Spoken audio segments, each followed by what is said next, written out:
بسم اللہ الرحمن الرحیم، لیکچر نمبر 50۔ آج انشاءاللہ ہم سورہ بلد پڑھیں گے۔ پہلے میں اس کا لفظی ترجمہ اور مختصر سی گرامر بیان کر دوں گا، اس کے بعد اس کی تفسیر۔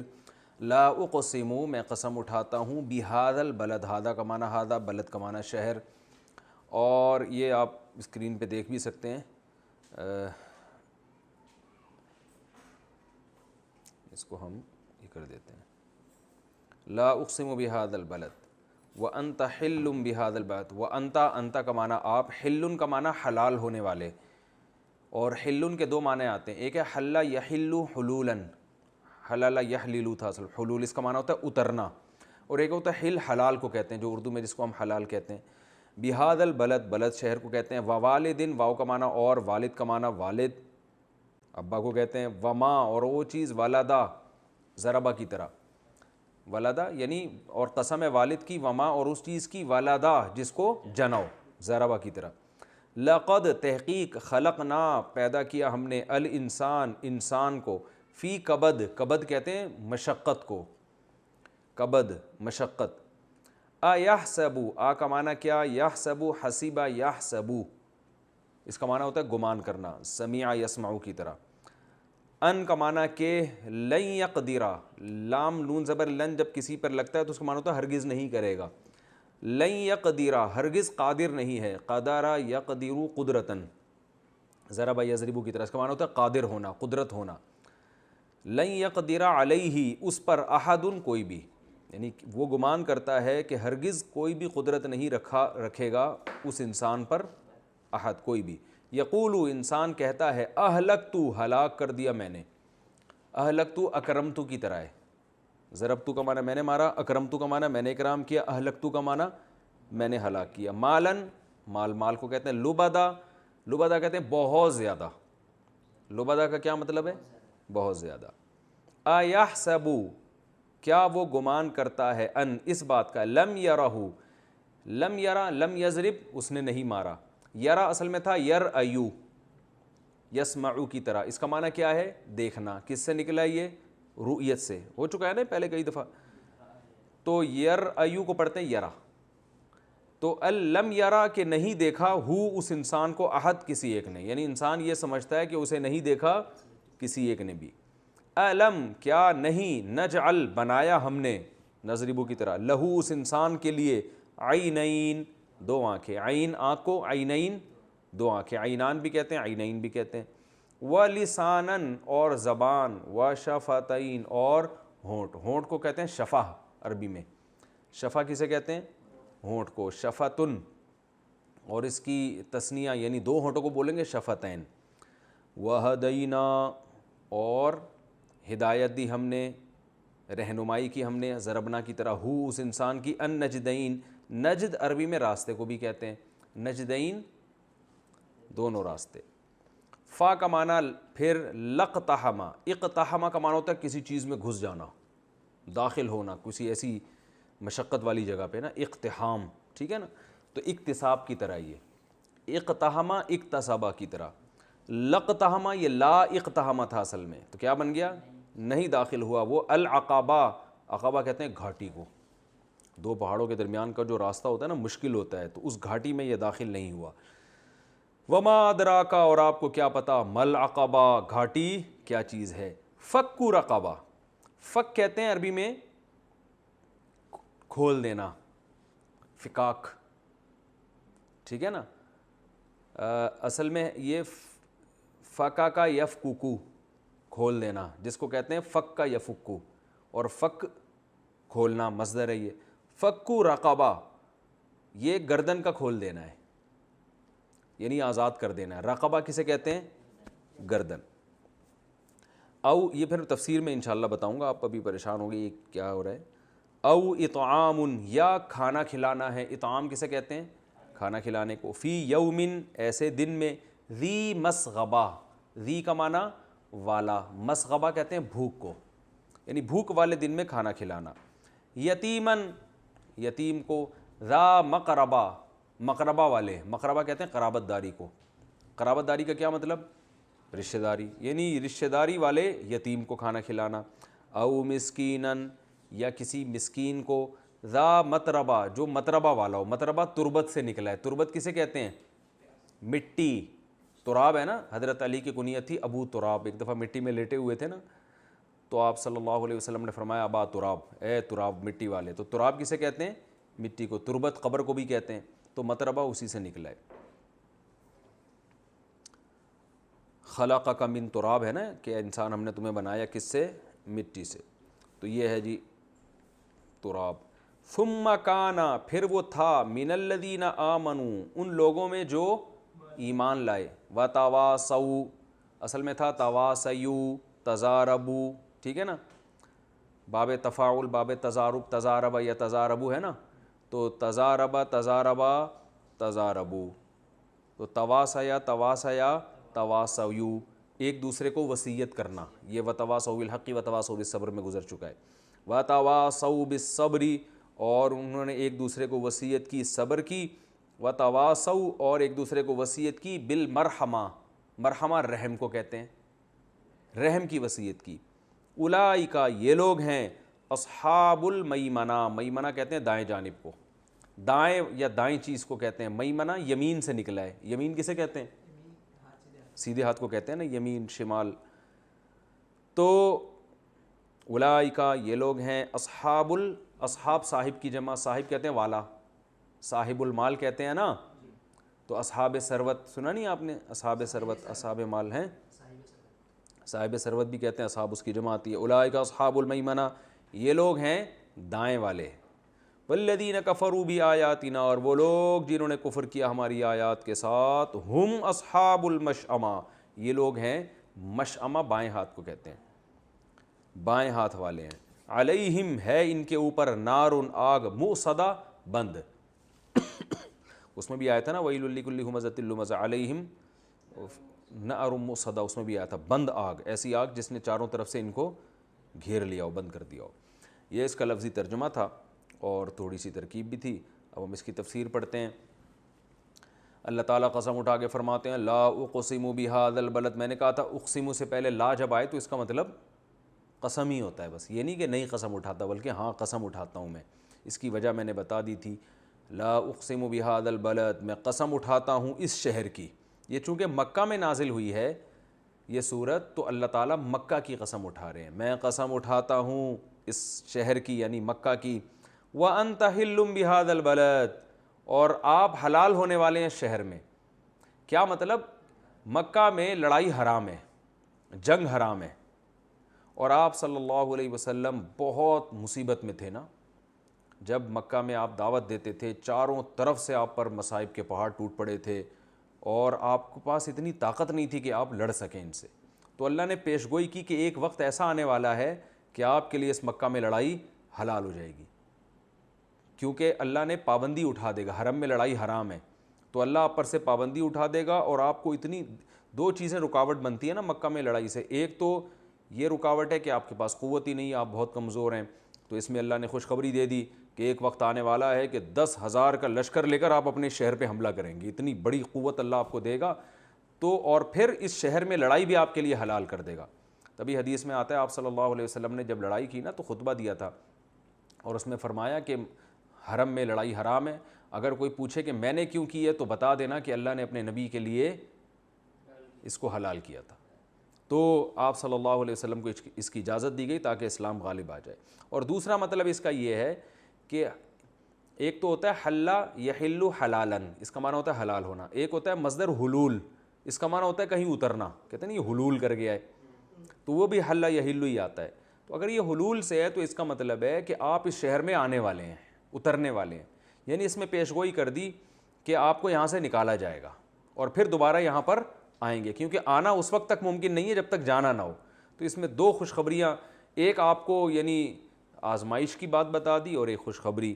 آزمائش یہ ہے کہ آپ یہاں سے جائیں گے, خوشخبری یہ ہے کہ پھر اللہ آپ کو واپس یہاں لے کر آئے گا. تو اللہ نے اس شہر کی قسم اٹھائی. ووالدن اور قسم ہے والد کی یعنی باپ کی قسم. وما اور اس بچے کی قسم ولدا جس کو باپ نے جنا ہو. اگرچہ بچے مائیں جنتی ہیں لیکن ذریعہ باپ بنتا ہے نا, تو اس لیے اس کی طرف نسبت کی کہ اللہ یہ دو قسمیں اٹھاتے ہیں کہ شہر کی قسم اور والد اور اولاد کی قسم، لقد خلقنا الانسان فی کبد، تحقیق ہم نے انسان کو پیدا کیا ہے بہت مشقت میں، یعنی انسان کی زندگیوں میں ٹینشنیں آتی ہیں۔ تو یہ دو چیزیں گواہ، ایک مکہ گواہ ہے کیونکہ نبی صلی اللہ علیہ وسلم کو کس قدر مصیبت تھی، اور ایک باپ اور اولاد گواہ ہے، یعنی جب اولاد ملتی ہے باپ کو تو کتنی ٹینشنیں اٹھاتا ہے وہ ساری زندگی۔ صرف ماں ٹینشن نہیں اٹھاتی، باپ بھی اٹھاتا ہے، اس کے لیے سوچتا ہے، اس کو بیماری ہو گئی تو ہسپتال دیکھ لو کیسے بچوں والے لوگ کتنے بیچارے مصائب میں ہوتے ہیں۔ تو اللہ فرماتے ہیں اس سے پتہ چلتا ہے کہ ہم نے انسان کو مشقت میں پیدا کیا۔ اَيَحْسَبُ أَن لَّن يَقْدِرَ عَلَيْهِ أَحَدٌ، کیا یہ گمان کرتا ہے کہ اس پر کسی کو قدرت ہی نہیں ہوگی؟ کیا مطلب کہ خود تمہاری حیثیت سے پتہ چل رہا ہے کہ تم کتنی مصیبتوں میں وقت گزارتے ہو، اس کا مطلب تم کسی کے غلام ہو، تم آزاد نہیں ہو، تم پر کسی کو قدرت ہے جو تمہیں آزمائشوں میں ڈالتا رہتا ہے، اور تم یہ سمجھتے ہو کہ مجھ پر کسی کو قدرت نہیں ہے۔ اگر نہیں ہوتی تو تم مختار ہوتے نا، مختار کل ہوتے، تمہارے سامنے سارے اختیارات ہوتے اور تمہیں کوئی کسی قسم کا نقصان نہیں پہنچا سکتا۔ تو اللہ فرماتے ہیں ٹینشنیں اور اس کے علاوہ بھی پریشانیاں آتی رہتی ہیں، تو وہ پریشانی انسان کو بتاتی رہتی ہیں بھائی زیادہ فنٹر بننے کی ضرورت نہیں ہے۔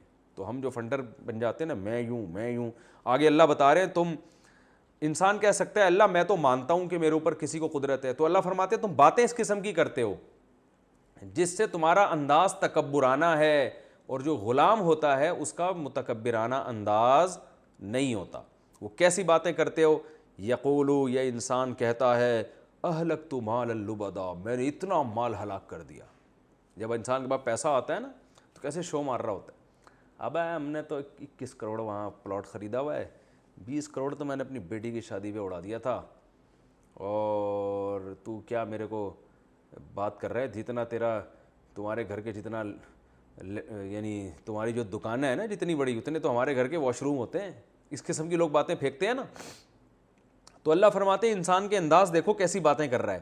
جو غلام ہوتا ہے نا جسے یہ سب چیزیں بھیک میں ملی ہوئی ہوتی ہیں، وہ اس طرح کی بڑی بڑی باتیں نہیں کرتا۔ تو انداز تمہارا لگ رہا ہے کہ تم مختار کل ہو، حالانکہ ٹینشنوں میں تمہاری زندگی گزرتی ہے۔ تو اللہ فرماتا ہے یقول اہلکت مالا لبدا، کہتا ہے میں نے اتنا مال اڑا دیا ہے۔ ایحسب ان لم یرہ احد، کیا یہ گمان کرتا ہے اسے کوئی نہیں دیکھ رہا؟ جسے دیکھ رہا ہوتا ہے نا اللہ، جس کو یہ گمان ہو کہ میرے اوپر کوئی خدا ہے جو مجھے دیکھ رہا ہے، وہ اس قسم کی بڑی بڑی باتیں نہیں کرتا۔ اس کی مثال ایسے جیسے کسی سیٹھ صاحب نے کسی بھیکاری کو کروڑوں روپے دے دیے، خوب اچھا سوٹ پہنا دیا، خوب، وہ بیچارہ دھوتی بنیان میں آیا تھا 5 روپے مانگنے کے لیے، اس نے کیا کیا، اسے گاڑی دے دی، نہلا دھلا کے 3 پیس سوٹ پہنا دیا، جیب میں پیسے ٹھوس دیے۔ اب کیا ہے، وہ بھیکاری باہر جا کے شو مار رہا ہے، ابے میں نے یہ کر دیا، ابے میں نے یہ گاڑی میری، یہ میرا، وہ میرا۔ تو جب سیٹھ دیکھ نہیں رہا ہوگا نا پھر تو یہ کام کرے گا، لیکن جب سیٹھ جس نے دیا دیکھ رہا ہوگا تو کبھی نہیں کرے گا، بلکہ کہے گا بھائی یہ تو سارا ان کا ہے۔ تو اللہ فرماتے ہیں میں نے تمہیں یہ ساری چیزیں دیں اور تم بڑی بڑی بھونگیاں مار رہے ہوتے ہو، میں یوں، اور غریبوں کو دبا رہے ہوتے تکبر کر کے۔ ایحسب ان لم یرہ احد، کیا تمہارا یہ گمان ہے کہ کوئی اسے دیکھ نہیں رہا؟ تو میں تو دیکھ رہا ہوں تمہیں، جب میں دیکھ رہا ہوں تو جس نے دی ہیں تو میں تو 24 گھنٹے دیکھ رہا ہوں، تو تم یہ کیسے بڑے بڑے دعوے کر لیتے ہو؟ تمہیں ڈر نہیں لگتا کہ جس نے دیا ہے وہ چھین بھی سکتا ہے؟ تو ہم سب کو یہ چیزیں بھیک میں ملی ہیں، ہمیں اس پہ اترانا نہیں چاہیے۔ آگے اللہ فرماتے ہیں تم دولت کی بات کر رہے ہو، ہم نے تو تمہارے جو جسم باڈی کے پارٹس ہیں نا وہ بھی بھیک میں ہم نے تمہیں دیے ہیں، یعنی جو چیزیں تم سمجھتے ہو کہ تو خالصتاً میری ہیں وہ بھی تمہاری نہیں ہیں۔ آگے فرمایا الم نجعل لہ عینین، کیا ہم نے نہیں بنایا اس انسان کے لیے 2 آنکھیں؟ جن آنکھوں سے تم دیکھتے ہو یہ ہم نے نہیں بنائی ہیں کیا؟ ولسانن، اور ہم نے ایک زبان بنائی، وشفتین، اور 2 ہونٹ۔ تو یہ سب چیزیں تو ہم نے بنائی ہوئی ہیں۔ تو جب تمہارے باڈی کے پارٹس ہم نے تمہیں دیے ہیں تو دولت تو اس کے بعد کی چیز ہے، اس پہ فخر کرنا میں نے یہ کیا، میں نے یہ کیا، اور حالانکہ اتنی ٹینشنوں میں تمہاری زندگی گزرتی ہے، تو یہ تکبر تم پہ زیب نہیں دیتا۔ وَهَدَيْنَاهُ النَّجْدَيْنِ، اور فرمایا اور ہم نے اس کو 2 راستے بھی سکھا دیے۔ 2 راستے کیا؟ اچھائی اور برائی کا راستہ۔ ہدایت عربی میں کبھی تو اراءۃ الطریق کے معنی میں آتا ہے، اراءۃ الطریق کا مطلب ہوتا ہے راستہ دکھانا، اور کبھی ہدایت آتا ہے راستے پہ چلانا۔ ہم جب سورہ فاتحہ میں دعا مانگتے ہیں اہدنا الصراط المستقیم، اللہ ہمیں سیدھے راستہ دکھا، تو یہاں تو قرآن کہہ رہے ہیں ہم نے دونوں راستے دکھا دیے، سیدھا بھی اور برا بھی. تو وہاں ہم جب دعا مانگتے ہیں اللہ میں سیدھا راستہ دکھا، تو اس کا مطلب دکھا نہیں بلکہ سیدھے راستے پہ چلا. اور یہاں مطلب ہے دکھانا، دکھائے اللہ نے ہر ایک کو ہیں دونوں راستے، چلاتا کسی کو ہے، جو چلنا چاہتا ہے اس کو چلا دیتا ہے. واللہ فرماتے ہیں ہدیناہ النجدین، ہم نے انسان کو دونوں راستے دکھا دیے. تو دونوں راستے دکھائے، اللہ یہ بتا رہے ہیں کہ ہم نے جب اتنی نعمتیں دیں، آنکھ، ناک، کان، دل، دماغ، یہ تو 3 چیزیں بیان کی جو بہت نمایاں ہیں نا انسان کی باڈی میں، تو سارے پارٹس اللہ نے دیے ہیں. تو اللہ فرماتے ہیں ان چیزوں کا تقاضا یہ تھا کہ جب تمہارے پاس دونوں راستے ہم نے تمہیں دکھا دیے ہیں تو صحیح راستہ اختیار کرتے، برے راستے سے بچتے. صحیح راستہ کیا ہے؟ شکر والا راستہ جو آگے آ رہا ہے. تو اللہ فرماتے ہیں ہم نے اس کو دونوں راستے دکھا دیے. فَلَقْتَحَمَ الْعَقَبَةَ، یہ گھاٹی میں داخل نہیں ہوا. مشکل راستے میں نہیں چلتا، یہ گھاٹی مشکل راستہ ہے نا، تو مراد گھاٹی سے کیا ہے؟ مشکل راستہ. یعنی ہونا یہ چاہیے تھا کہ ہم نے جب انسان کو آنکھیں بھی دے دیں، زبان، گھونٹ، یہ ساری چیزیں ہم نے انسان کو دی ہیں، اور ہم نے بتا دیا اچھا راستہ بھی ہے برا راستہ بھی ہے. تو یہ اچھے راستہ والا چونکہ گھاٹی کا راستہ ہے، مشکل راستہ ہے، تو اللہ فرماتے ہیں یہ مشکل راستے کو اختیار نہیں کرتا، یہ آسان راستے کی طرف جا رہا ہے، حالانکہ اس کو پتہ ہے یہ غلط ہے. شراب کا راستہ، زنا کا راستہ، کنجوسی کا راستہ، اور بڑی بڑی بونگیاں مارنا، میں نے مال، میں نے یہ اپنی طرف نسبت کرنا، یہ راستہ آسان ہے، اس میں مزہ بہت آتا ہے. تو اللہ فرماتے ہیں حالانکہ ہم نے اتنی بڑی بڑی نعمتیں دی ہیں، ان نعمتوں کا تقاضا یہ تھا کہ اچھے راستے پہ چلتا، چاہے وہ مشکل ہی کیوں نہ ہوتا. تو مشکل راستہ چونکہ گھاٹی کا راستہ ہے، فَلَقْتَحَمَ الْعَقَبَةَ، اللہ فرماتے ہیں گھاٹی والے راستے پہ نہیں چلتا، اس کو پلین اور آسان راستہ چاہیے. اب انسان حیران ہوگا بھئی یہ گھاٹی والا راستہ کیا مطلب، اللہ کیا بتا رہے ہیں؟ تو اللہ آگے خود بتاتے ہیں وَمَا أَدْرَاكَ مَا الْعَقَبَةُ، تمہیں کیا پتا وہ گھاٹی کا راستہ جس پر ہم تمہیں چلنے کا کہہ رہے ہیں، مشکل راستہ وہ کیا ہے؟ آؤ ہم تمہیں بتاتے ہیں. فَكُّ رَقَبَةٍ، وہ ہے غلام کا آزاد کرنا. میں نے آپ کو بار بار بتایا قرآن جزیات بیان کرتا ہے، مقصد کیا ہوتا ہے؟ اصول. ایک جزیہ بیان کر دیا، مقصد کیا ہے؟ اصول. وہ اصول کیا ہے؟ انسانوں پر احسان کرنا، مخلوق پر احسان کرنا. تو اب چونکہ اللہ اگر یوں بیان کر دیتے کہ یہ مخلوق پر احسان نہیں کرتا، مخلوق کا خیال نہیں کرتا، تو ہم سب کہتے ہیں ہم تو خیال کر رہے ہیں. تو اس لیے اللہ نے مخلوق پر احسان کی کچھ قسمیں بیان کر دیں، اہم اہم قسمیں، کہ تم خود دیکھ لو تم یہ کچھ کر رہے ہو. جب نہیں کر رہے تو اس کا مطلب تم مخلوق کے حقوق ادا نہیں کر رہے. تو مخلوق کا سب سے پہلا حق کیا ہے؟ فَكُّ رَقَبَةٍ. رقبہ گردن جو ہوتی ہے نا، کسی کی پھنسی ہوئی ہے، اس پھنسی ہوئی گردن کو آزاد کراؤ. کیا بلاغت ہے، یعنی غلام کو غلامی کے طوق سے نکالو. اب تو غلام نہیں ہوتے، پہلے غلام ہوا کرتے تھے، تو اس کو آزاد کرانے کی اسلام میں بڑی ترغیب. وہ غلام ہوتے تھے جنگ میں جو قیدی بنتے تھے نا، وہ غلام بن جایا کرتے تھے، لیکن وہ غلام آج کے قیدیوں سے پھر بھی اچھے ہوتے تھے، کیونکہ ان کو کھانا ملتا تھا، روٹی، وہ مزدوروں کی طرح کام کرتے تھے، اور سارے حقوق ان کے مولا کے، جو ان کا مالک ہوتا تھا، اس کے ذمے ہوتے تھے. تو اللہ فرماتے ہیں فَكُّ رَقَبَةٍ، غلام کو کیا کرو. اور اس میں اللہ نے انداز ایسا استعمال کیا کہ غلاموں پر ہمیں ترس آ جائے. وہ ترس کیا ہے کہ اللہ فرماتے ہیں اس کی گردن پھنسی ہوئی ہے، اس گردن کو نکالو. تو آپ بتاؤ کسی کی گردن رسی میں پھنسی ہوئی ہو، بیچارہ کتنے عذاب میں ہوتا ہے. تو اللہ فرماتے ہیں جو انسان کسی کا غلام ہے نا، تو اس پہ ایسے ہی ترس کھاؤ جیسے کسی کی گردن کسی نے رسی سے باندھی ہوئی ہو، تو وہ بھی ہل نہیں سکتا، تو یہ بیچارہ بھی مولا کی مرضی کے بغیر کچھ نہیں کر سکتا. جتنا کماتا تھا اس کا مالک، اس کا یعنی جس کا جو مولا ہے وہ اس کا مالک ہے. تو اب غلام نہیں ہوتے. فَكُّ رَقَبَةٍ. آج غیر مسلمین بہت اس بات کو اچھالتے ہیں اسلام میں غلامی کا نظام ہے. اسلام میں غلامی کا نظام پیدا نہیں کیا، وہ تو پہلے سے چلا آ رہا تھا، اس کو ایک خاص طریقے سے اسلام نے ختم کیا ہے. اس پر میں مستقل بیانات کر چکا ہوں. وہ بات غلام کے بارے میں کیا اسلامی اصول تھے اور غلامی کا تصور کیا تھا، اس پر بات کروں گا تو بہت لمبی بات ہو جائے گی، وہ میرا بیان سن لیں. فَكُّ رَقَبَةٍ. اللہ فرماتے ہیں گردنوں کو کیا کرو، چاہے وہ مسلم ہو یا غیر مسلم. کافر غلام کو آزاد کرنا بھی ثواب ہے. فرمایا او اطعام، یہ وہ دشوار گھاٹی پتہ ہے کیا ہے؟ یا پھر کھانا کھلانا ہے، فی یومن، ایک ایسے دن میں، ذی مسغبہ، جو شدید بھوک والا دن ہو.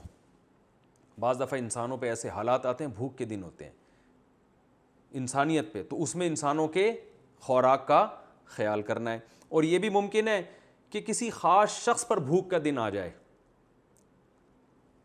یعنی بھوک، کسی آدمی کو بھوک لگ رہی ہو اور کھانے کو روٹی نہ ہو، تو یہ اس کے لیے کون سا دن ہے؟ بھوک والا۔ تو اللہ فرماتے ہیں کھانا کھلانا ہے ایسے دن میں جو بھوک والا ہو۔ کھلانا کس کو ہے؟ یتیمن، کسی یتیم کو، ذا مقربہ، جو رشتہ دار ہو تمہارا، او مسکینن، یا اور کوئی مسکین ہو، ذا متربہ، جو مٹی والا ہو۔ کیا مطلب؟ بھوک نے اس کو زمین پہ لٹا دیا ہو اور مٹی سے مل گیا ہو۔ جب انسان کمزوری میں بھوک کی حالت میں آتا ہے تو کہاں پڑ جاتا ہے؟ مٹی میں۔ تو یہ قرآن کا انداز ایسا پتہ ہے کیوں ہے؟ ہمیں ان کی حالت پر ترس دلانے کے لیے کہ بھائی تم سرچ کرو گے، سروے کرو گے تو تمہیں پتہ چلے گا کتنے مسکین ایسے ہیں جو بیچارے مٹی میں پڑے ہوئے ہیں، اٹھنے کی طاقت نہیں ہے ان میں۔ تم سرچ کرو گے تو تمہیں اپنے رشتہ داروں میں ایسے یتیم نظر آ جائیں گے جن کے پاس کھانے کو نہیں ہے۔ اور پھر میں نے بتایا قرآن جب کھانے کا ذکر کرتا ہے تو مراد کھانا نہیں بلکہ بنیادی ضرورت۔ تو کچھ کسی کے پاس علاج کے پیسے نہیں ہوں گے، کسی کے پاس جو ہے وہ رہائش کی جگہ نہیں ہوگی، ٹھیک ہے نا، جو بھی انسان کی بنیادی ضرورت ہے۔ تو یتیم کو پہلے ذکر کیا اور قرابت دار خاص طور پر، کیونکہ اس کا حق پہلے ہے۔ جس کا باپ مر جائے اور وہ قرابت دار بھی، رشتہ دار بھی ہو، تو دو اس میں وجوہات ہیں، ایک تو یتیم ہے، دوسرا آپ کا رشتہ دار۔ تو رشتہ داروں کا حق بھی شریعت میں پہلے، یتیموں کا بھی پہلے۔ اس کے بعد اللہ نے دوسرے مسکین کو ذکر کیا۔ تو اللہ فرماتے ہیں یہ کام جب تک نہیں کرو گے تو اس کا مطلب تم اس گھاٹی میں داخل نہیں ہوئے، اور ہم نے جو تمہیں جو دو آنکھیں، زبان اور ہونٹ دیے ہیں، اس کا حق تم نے ادا نہیں کیا۔ فرمایا لیکن اب تمہیں خیال ہو سکتا ہے کہ اللہ یہ تو غیر مسلم بھی کرتے ہیں، وہ فلاں بھوکے کو کھانا کھلایا، وہ فلاں کتوں کے حقوق پہ تنظیم بنا لی۔ تو اللہ فرماتے ہیں نا ثم کانا، پھر ہم تمہیں یہ بھی بتائیں، کانا من الذین آمنوا، کہ ایسا شخص ان لوگوں میں تھا جو ایمان والے تھے۔ اگر ایمان نہیں ہے تو پھر یہ نیکیاں مقبول نہیں ہے، کیونکہ اللہ کو مانتے ہی نہیں ہو، پھر جو مرضی کرتے رہو، اللہ کے ہاں اس کا اجر نہیں ہے۔ اس لیے اس پر امت کا اجماع ہے کہ اللہ کے ہاں نیکی کی قبولیت کی پہلی شرط کیا ہے؟ ایمان۔ مشرک کی نیکی قبول نہیں ہوتی، اللہ کا انکار کرنے والوں کی نیکی قبول نہیں ہوتی، ختم نبوت کے منکر کی نیکی قبول، جو بھی اسلام کے بنیادی عقائد ہیں نا، ان لوگوں کو قرآن آمنو کہتا ہے۔ تو جب تک ایمان نہیں لاتے، وَتَوَاصَوْا بِالصَّبْرِ، اور پھر ایک دوسرے کو صبر کی وصیت بھی کرتے ہوں، کیونکہ یہ گھاٹیوں میں جب داخل ہوگے تو مشکلات آئیں گی، تو مشکلات میں ایک دوسرے کو خیر سے روکنا نہیں ہے بلکہ خیر کی ترغیب، صبر کی بھی، وَتَوَاصَوْا بِالْمَرْحَمَةِ، اور رحم کی بھی ایک دوسرے کو وصیت کرتے ہیں۔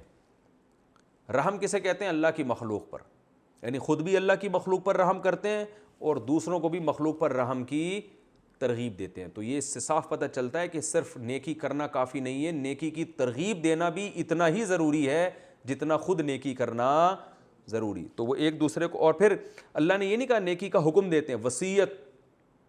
وصیت کا لفظ کیوں استعمال کیا میں پہلے بتا چکا ہوں۔ وصیت کا معنی ہوتا ہے جب مرتے ہوئے انسان کوئی حکم دیتا ہے اس کو وصیت کہتے ہیں، تو وہ معمولی حکم نہیں ہوتا۔ تو اللہ فرماتے ہیں یہ زندگی میں بھی حکم ایسے دے رہے ہوتے ہیں جیسے مرنے والے ہوں، اتنی تاکید کے ساتھ ایک دوسرے کو صبر کی اور ایک دوسرے کو رحم کی تلقین کرتے ہیں۔ جیسے نبی صلی اللہ علیہ وسلم نے رحم کی تلقین کی، آپ نے فرمایا من لم یرحم الناس لم یرحمہ اللہ، او کما قال صلی اللہ علیہ وسلم، جو لوگوں پر رحم نہیں کرتا اللہ اس پہ رحم نہیں کرتا۔ اور اللہ کی صفت ہے رحمت۔ ہم جب بھی کوئی کام کرتے ہیں بسم اللہ الرحمن الرحیم پڑھتے ہیں نا، شروع اللہ کے نام سے جو بڑا مہربان نہایت رحم کرنے والا، تو جیسے اللہ رحم کرنے والا ہے اللہ کو بھی رحم کرنے والے لوگ پسند ہیں۔ تو اللہ فرماتے ہیں مخلوق پر رحم کرو، ترس کھاؤ، جو ہے ایسے بیٹھ ہاتھ پہ ہاتھ رکھے نہ بڑے ہوئے میرا مال کھاتے چلے جاؤ، مخلوق پر رحم کرو۔ پھر یہ کام کرو گے تو کیا ہوگا؟ اولئک اصحاب المیمنہ، یہ ہیں دائیں ہاتھ والے لوگ۔ تو چند صفات اللہ نے اس میں بیان کی ہیں، یعنی وہ لوگ ہیں جن کو اعمال نامہ دائیں ہاتھ میں ملے گا۔ والذین کفروا بآیاتنا، اور جو بالکل کے اپوزٹ لوگ ہیں وہ لوگ ہیں جنہوں نے ہماری آیات کا انکار کیا۔ ہم اصحاب المشأمہ، یہ لوگ ہیں بائیں ہاتھ والے لوگ، علیہم نار موصدہ، ان پر آگ بند کر دی جائے گی۔ تو میں نے بتایا قرآن یا تو بہت اچھے لوگوں کا ذکر کرتا ہے یا بہت برے لوگوں کا، ہم درمیان میں لٹکے ہوئے ہوتے ہیں، ہم کچھ اچھے کام بھی کر رہے ہوتے ہیں ایمان والے اور کچھ کافروں والے کام بھی کر رہے ہوتے ہیں۔ تو قرآن نے ایک معیار بیان کر دیا، جس طرف جتنے ہوگے اسی طرف اتنے زیادہ جاؤ گے آخرت کے دن۔ تو اپنے آپ کو اچھے لوگوں کی فہرست میں شامل کر لیں۔ یہ صورت تھی، اس میں جو علمی نقطے اور کچھ سبق ہمیں ملتے ہیں، ایک تو مکہ کی فضیلت کہ اللہ نے اس کی قسم اٹھائی ہے، اور اسلام کا ایک معجزہ بھی پتہ چلتا ہے کہ اللہ نے پہلے بتا دیا تھا آپ اس شہر میں دوبارہ آئیں گے. تو یہ حالانکہ اس وقت تو مکہ میں یہ نازل ہوئی ہے، لیکن واقعی قرآن کی پیشگوئی پوری ہوئی. آپ صلی اللہ علیہ وسلم نے ہجرت بھی کی اور دوبارہ مکہ میں داخل بھی ہوئے. اور تیسرا اس میں باپ اور اولاد کے رشتے کا پتہ چلتا ہے کہ اللہ نے باپ اور اولاد کی ایک ساتھ قسم اٹھائی ہے کہ جو جننے والا اور جس کو جنا گیا، تو اس سے ان کے ریلیشن کا پتہ چلتا ہے کہ بہت مضبوط ریلیشن ہے. اور اس سے بھی پتہ چلتا ہے باپ کی فضیلت پتہ چلتی ہے کہ اللہ نے فرمایا کہ ہم نے انسان کو مشقت میں پیدا کیا ہے. جیسے مکہ میں نبی کی زندگی مشقت میں تھی، اسی طرح باپ کی زندگی بھی اولاد کے لیے مشقت میں گزرتی ہے. تو اس سے باپ کی اہمیت کا بھی پتہ چلتا ہے. تیسری چیز یہ بھی پتہ چلتی ہے اس صورت میں ہمیں کہ انسان ٹینشن فری زندگی کبھی بھی نہیں گزرے گی. جو لوگ کہتے ہیں نا یار یہ کیا ہے، کبھی یہاں سے پریشانی کبھی وہاں سے پریشانی کبھی، تو بھائی پریشانی میں سمجھوتا کر لو. بھائی اللہ نے خود فرمایا ہم نے انسان کو ٹینشن میں پیدا کی، کچھ نہ کچھ ٹینشن لگی رہے گی. ہاں جو صبر کرے گا اور یہ سوچے گا بھائی جو مقدر میں ہے وہ ہو کے رہے گا، وہ ڈپریشن میں نہیں جائے گا. وہ اس کو زیادہ جو آج کل چھوٹی چھوٹی پریشانیوں پہ لوگ خودکشیوں کا سوچتے ہیں نا، تو یہ نہیں ہوگا اس کے ساتھ، بلکہ وہ صبر کرے گا. صبر کی وجہ سے اس کے لیے مشکلات کیا ہو جائیں گی؟ آسان. لیکن یہ کہنا کہ جی میری زندگی ایسی مزے کی، ہم دیکھ رہے ہوتے ہیں بعض لوگوں کو، ہم کہتے ہیں یار انہیں تو کوئی ٹینشن ہی نہیں ہے، پیسہ بھی، عزت بھی، یہ وہ. تو بھائی ان کو بھی ٹینشنیں ہوتی ہیں، لیکن انہوں نے ان ٹینشنوں پہ کمپرومائز کر لیا ہوتا ہے. سمجھ رہے ہو نا؟ یہ کر لیا ہوتا ہے بھائی اللہ کی طرف سے مقدر ہے، اب کیا بس ہو گیا، بس ٹھیک ہے تو ہے. تو اور دنیا دار آدمی کیا کرتا ہے، اتنی ٹینشن نہیں ہوتی جتنی لے رہا ہوتا ہے وہ، کیونکہ وہ کہتا ہے میرے کیوں یہ ٹینشن، وہ کہتا ہے یہ ہونی نہیں چاہیے، سارے مسئلے میرے حل ہونے چاہیے. اور سارے مسئلے کسی کے حل ہو جائے نا تو خود ایک مسئلہ بن جاتا ہے. یہ اس کے پاس کرنے دھرنے کا کوئی کام ہی نہیں رہتا، وہ خود پریشانی یہ سوچ کے فری ہو کے پریشان ہو جاتا ہے وہ. تو اس لیے بھائی یہ تو ہوگا، کچھ نہ کچھ چلتا رہے گا، کبھی یہ کبھی وہ کبھی فلانا کبھی ڈمکانا، مسائل چلتے رہیں گے. اور اللہ نے اس سے استدلال کیا، دیکھو اس سے پتہ چلتا ہے کسی کو تم پر قدرت ہے جو تمہاری چلنے نہیں دیتا. کوئی ہے جو تو ایحسب ان لن یقدر علیہ احد، انسان سمجھتا ہے کہ مجھ پر کسی کو قدرت ہی نہیں ہے. اللہ فرماتے ہیں دماغ سے نکال دو، تمہارے اوپر کوئی ہے جو تمہیں تمہاری نہیں چلنے دے گا. ہم سوچتے ہیں یہ کریں گے، اللہ کچھ اور سوچ رہا ہوتا ہے.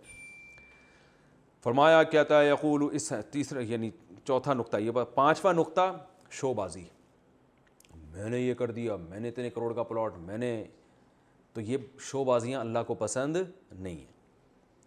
شکر ادا کرنا چاہیے بھائی اللہ کا فضل ہے، ہم تو بھکاری ہیں، اللہ نے ہمیں فضل دے دیا، اور دیکھو اللہ نے ہمیں یہ نعمت بھی دے دی، وہ نعمت کے طور پہ ٹھیک ہے.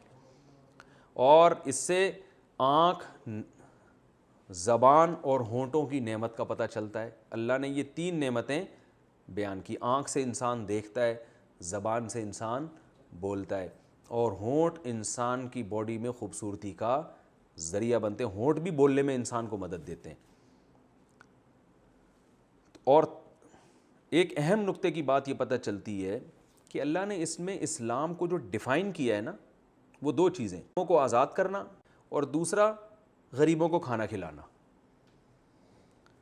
تو اس سے پتہ چلتا ہے اسلام انسانیت کا کتنا خیر خواہ ہے. یعنی اللہ نے فرمایا ہم نے دو راستے دے دیے، اور یہ مشکل راستے کو اختیار ہی نہیں کر رہا. اور مشکل راستہ ہے کیا؟ غلام کو آزاد اور انسان کی بنیادی ضرورتوں کو پورا کرنا. تو یہ جذبے ہونے چاہیے. غلام کو آزاد کرانے میں آج کل غلام نہیں ہے، لیکن غلامی والا سلوک بہت سے لوگوں کے ساتھ ہے. کسی بھی ایسے شخص کو جب آپ غلامی کے طوق سے نکالیں گے تو بھی اسی آیت میں انشاءاللہ داخل ہوں گے. اندرون سندھ آپ کو پتہ ہے بہت سے سیٹھوں نے غریبوں کو سود پہ قرضے دیے ہوئے ہیں.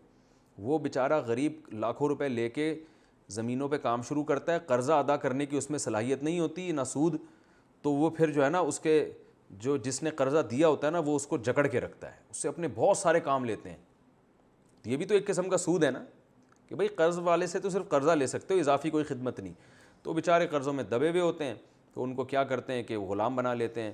تو ہم نے دیکھا ہے الحمدللہ بعض علماء نے اس پہ بھی کام کیا، بہت سے ہاریوں کا قرضہ ادا کر کے نا کسانوں کا، ان کو اس غلامی سے نکالا ہے. تو یہ بھی انشاءاللہ اسی طرح کا ثواب ملے گا، ان کو بھی انشاءاللہ اسی طرح کا ثواب ملے گا. اور کوئی بھی کسی طرح کوئی پھنسا ہوا ہے بیچارہ قرضوں میں، یا کسی کے غلامی میں کسی بھی طرح سے آیا ہوا ہے، قیدیوں کو آزاد کرانا بھی اس میں، وہ بھی تو غلامی میں ہی پھنسے ہوئے ہوتے ہیں. تو کسی بھی لحاظ سے کوئی بیچارہ محتاج ہے تو اس کو آزاد کرانا انشاءاللہ اسی کا اس میں ثواب ملے گا۔ اس میں ایمان کی اہمیت کا پتہ چلتا ہے کہ جتنے بھی آپ کے اچھے اعمال ہو جائیں، جب تک ایمان نہیں ہے تو وہ اعمال، قرآن میں دوسری جگہ اللہ نے فرمایا کرمادن، ایک راکھ کے ڈھیر کی طرح ہیں۔ غیر مسلموں کے جو اعمال ہوتے ہیں نا، یہ بھی کیا، یہ بھی کیا، اسپتال بنا دیا، اللہ فرماتے ہیں چونکہ اللہ پر ایمان نہیں ہے تو قیامت کے دن اللہ کہے گا جس کے لیے کیا تھا اس سے اجر لے لو، جس کے لیے کیا تھا اس سے اجر۔ وہ کہیں گے اگر ہو سکتا ہے بہت سے کہ ہم نے آپ کے لیے کیا تھا، تو اللہ کہیں گے چونکہ میرے علاوہ کسی اور کو بھی معبود مانتے تھے نا، اللہ مانتے تھے، خدا مانتے تھے، جاؤ اس سے اجر لو، ہم نہیں دیں گے۔ اس لیے غیر مسلم کی ساری نیکیاں، ہاں دنیا میں غیر مسلم کو نیکی کا اجر مل سکتا ہے، دنیا میں اللہ تعالیٰ اس کو کچھ نعمت دے سکتے ہیں، اس نے کچھ اچھے کام کیے تو اس کے بدلے میں اس کو نیکیوں کا اجر دنیا میں ملتا ہے۔ اور آخرت میں یہ ہوگا کہ آخرت میں اس کو نیکیوں کا اجر جنت کی صورت میں تو نہیں ملے گا، البتہ عذاب میں کمی ہوگی۔ یہ حدیث سے ثابت ہے کہ جو غیر مسلم اچھے اعمال کے ساتھ دنیا سے جائے گا اس کو کم عذاب ہوگا، جو برے اعمال کے ساتھ دنیا سے جائے گا اس کو زیادہ عذاب ہوگا۔